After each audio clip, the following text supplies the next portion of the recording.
Hello friends, मैं Hemlata Kumpawat, political science assistant professor SPC government college Ajmer.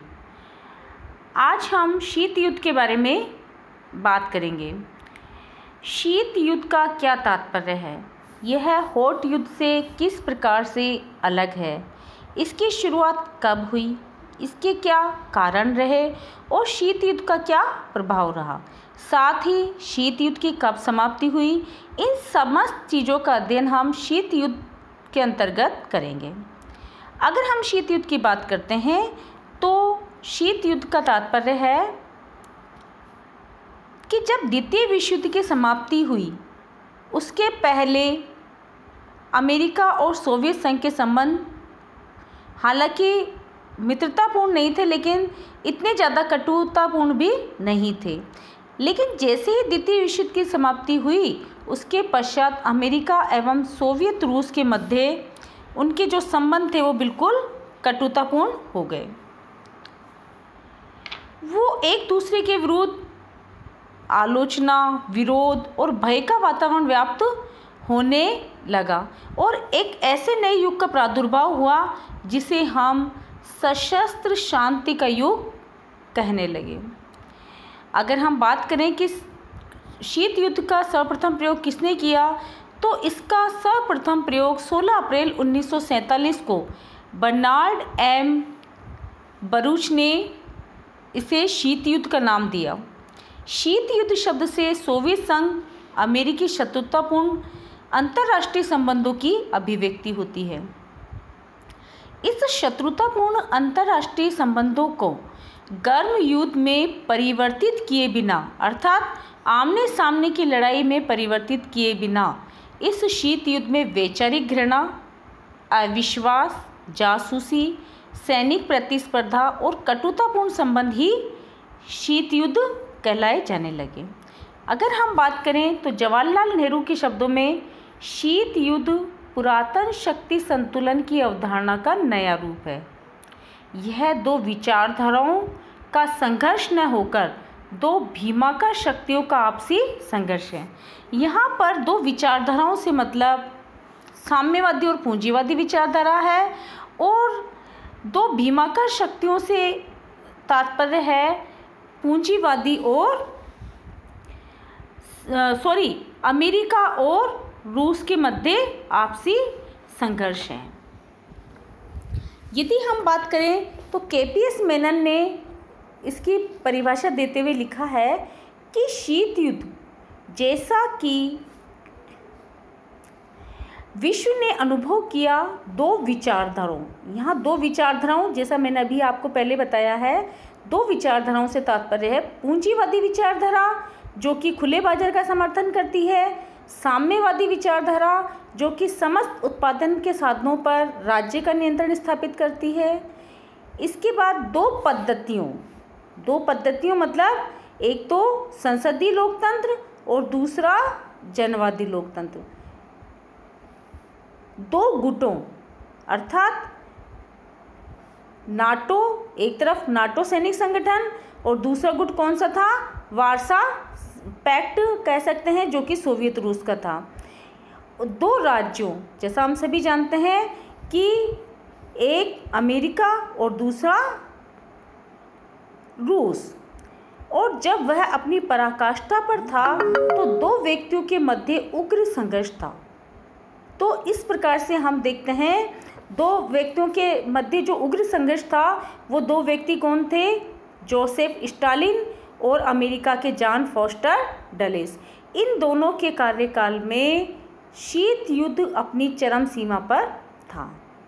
तो इस प्रकार से हम देखते हैं कि जॉन फॉस्टर डलेस ने भी शीत युद्ध को नैतिक दृष्टि से धर्म युद्ध माना है। ये अच्छाइयों के लिए बुराइयों के विरुद्ध, सत्य के लिए गलतियों के विरुद्ध और धर्मप्राण लोगों के लिए नास्तिकों के विरुद्ध इन्होंने इसे संघर्ष माना है। लुई हाले ने अपनी पुस्तक the cold war as history 1967 में लिखा है कि शीत युद्ध परमाणु युग में एक ऐसी तनावपूर्ण स्थिति को हम कह सकते हैं जो शस्त्र युद्ध से एकदम भिन्न किंतु उससे अधिक भयानक युद्ध है। आपने देखा होगा बच्चों कि जब हम एक एग्जाम्पल ले सकते हैं कि जब हमारी परीक्षा होती है, जब हम परीक्षा देने जाते हैं तो उससे पहले हमें बहुत ज़्यादा भय लगता है, पता नहीं कौन सा प्रश्न आएगा, क्या होगा, आगे कैसा होगा, हम कर पाएंगे नहीं कर पाएंगे। लेकिन जैसे ही हमारे हाथ में प्रश्न पत्र आता है हम वो सारी चीज़ें सोचना बंद कर देते हैं और जैसा भी हमें आता है हम वो करना शुरू कर देते हैं। तो बिल्कुल यही स्थिति शीत युद्ध की थी कि शीत युद्ध एक सामान्य युद्ध से तो भिन्न था लेकिन उससे ज़्यादा भयानक था। ये ऐसा वो था जिसमें कि मस्तिष्क के अंदर ही युद्ध चल रहा है। ये एक ऐसा युद्ध है जिसने अंतर्राष्ट्रीय समस्याओं का समाधान करने के स्थान पर उन्हें और ज़्यादा उलझा दिया हो। विश्व के सभी देश और सभी समस्याएं, चाहे वह वियतनाम की समस्या हो, चाहे यह हमारे कश्मीर की समस्या हो, चाहे कोरिया की समस्या हो या फिर अरब इजराइल संघर्ष हो, सभी शीत युद्ध में मोहरों की तरह प्रयुक्त हुए। अब हम बात करते हैं कि नेहरू के शब्दों में इस शीत युद्ध का वातावरण बिल्कुल निलंबित मृत्युदंड के वातावरण यानी कि some kind of suspended death sentence के समान तनावपूर्ण था, जिसमें कि हमें पता नहीं कब फांसी दे दी जाए। यह गर्म युद्ध से भी अधिक भयानक युद्ध इसलिए था क्योंकि यह चिंतन, भावनाओं और मनोवेगों पर प्रतिकूल प्रभाव डालता था। तो इस प्रकार से हम कह सकते हैं कि शीत युद्ध के प्रमुख लक्षण इस प्रकार से हैं। शीत युद्ध दो सिद्धांतों का ही नहीं अपितु दो भीमाकार शक्तियों, जैसा मैंने आपको पहले बताया, सोवियत संघ और अमेरिका का संघर्ष था। शीत युद्ध में प्रचार का महत्व था, यह वाक युद्ध था। ये आप सभी जानते हैं कि वाक युद्ध कैसे था, एक दूसरे के खिलाफ गलत प्रचार प्रसार करना, भ्रमित करना। इसी प्रकार से शीत युद्ध में दोनों महाशक्तियाँ व्यापक प्रचार सामग्री, गुप्तचरी या जासूसी, सैनिक हस्तक्षेप, सैनिक संधियों तथा प्रादेशिक संगठनों जैसे नाटो, सीटो, वार्सा पैक्ट आदि की स्थापना करके अपनी स्थिति को सुदृढ़ करने में लगी रही। और इसी प्रकार से दोनों शिविरों के मध्य तनावपूर्ण संबंधों की स्थिति को हमने शीत युद्ध कहा। सेकंड लास्ट एक गर्म युद्ध से भी अधिक भयानक था। मैंने आपको बताया था कि ये निलंबित मृत्युदंड के जैसे समान था, जो कि ज़्यादा भयानक होता है। तो यह एक गर्म युद्ध से भी अधिक भयानक युद्ध था।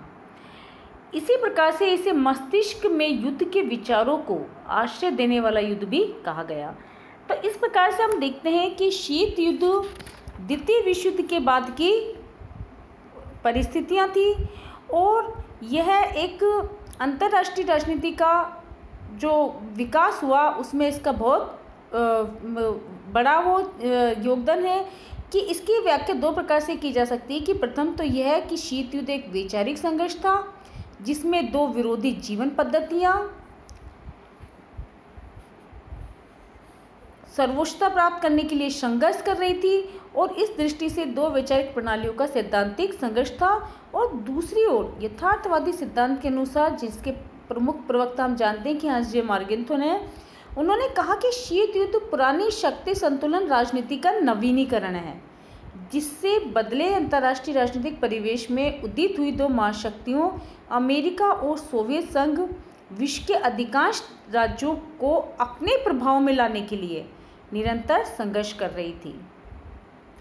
तो इस प्रकार से हम देखते हैं कि शीत युद्ध एक गर्म युद्ध से भी ज़्यादा भयानक युद्ध था। आगे हम इसके प्रकृति, कारण और प्रभाव की विवेचना करेंगे। धन्यवाद।